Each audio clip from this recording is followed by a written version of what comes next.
Hi friends, రేపైతే కనుక భోగి కదండి. ఈరోజు అయితే బట్టలు అయితే చాలా బిజీగా ఉన్నాయి.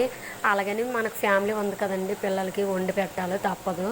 అందుకోసమే నేనైతే కర్రల పొయ్యి అంటించేసి చేపలు పెట్టానండి. కర్రల పొయ్యి మీద ఒక పొయ్యి మీద చికెన్ పెట్టి గ్యాస్ పైన ఒక పక్క తోటకూర ఫ్రై చేశానండి. అలాగే 2 ఎగ్స్ ఉడకబెట్టేసి పక్కన పెట్టేసానండి.